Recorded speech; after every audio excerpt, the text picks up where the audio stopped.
Why does history keep repeating itself?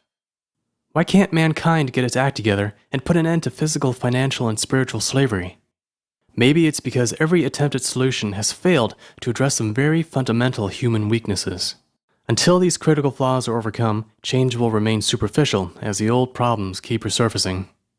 The first weakness is that our perception is limited to only the 5 physical senses.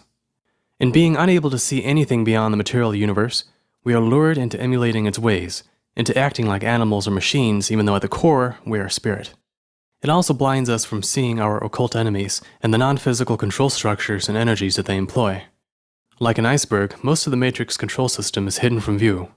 For that reason, humans are like puppets being pulled by invisible strings. Sooner or later, mankind must develop clairvoyant powers.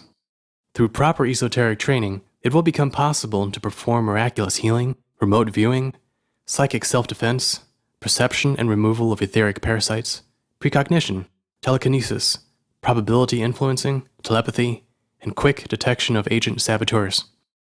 Imagine how significantly this would level the playing field.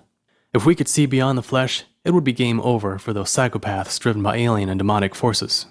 But for now, mainstream institutions don't even believe in extrasensory perception, let alone try to develop it. You never hear it mentioned by social or political movements either, which goes to show just how deeply our society has been had by the control system. Our second weakness stems from science staying firmly in the realm of physical matter, physical energy, 3D space, and linear time.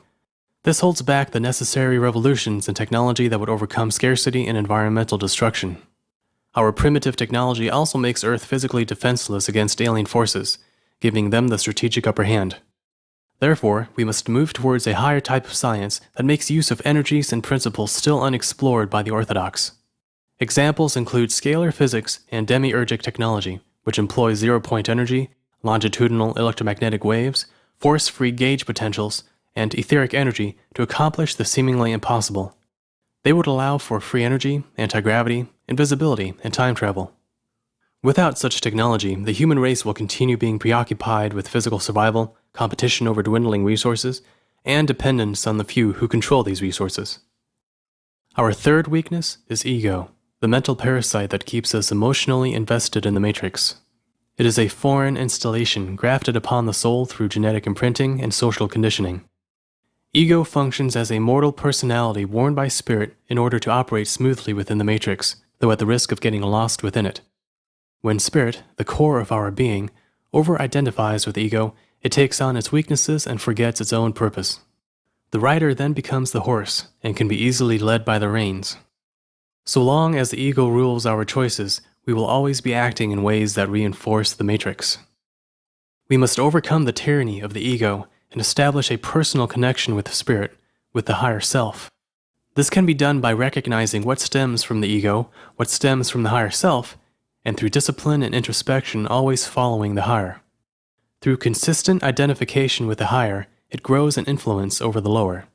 It becomes more firmly anchored within us until igniting like a star into full manifestation.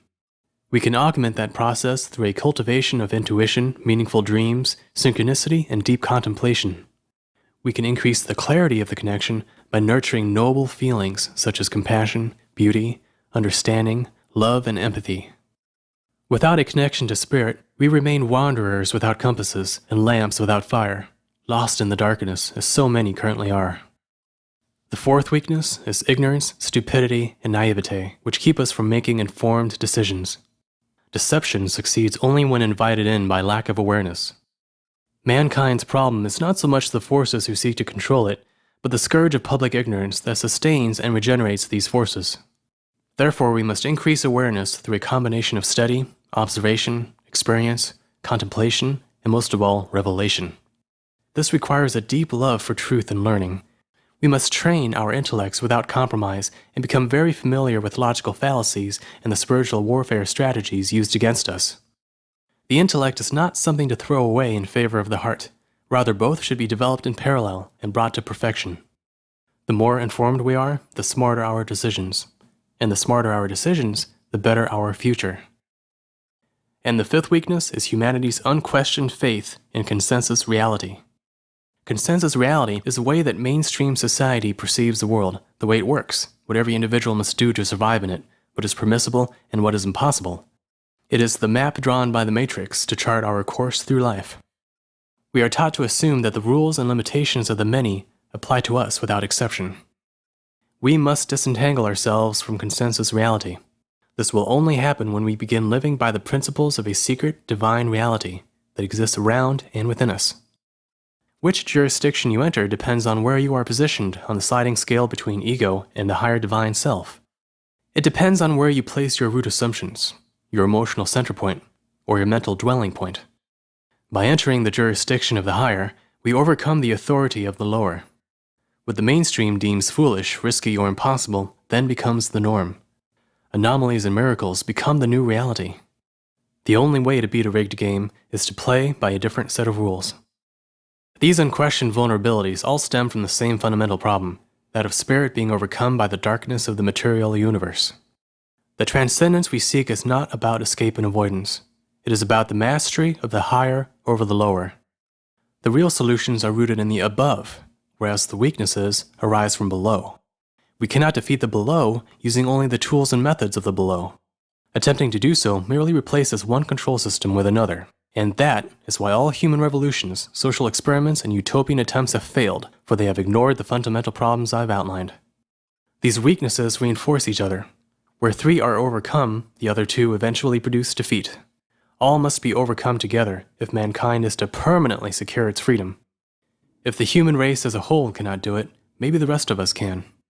We shall accomplish it through the mastery of spirit over the mind and mind over matter.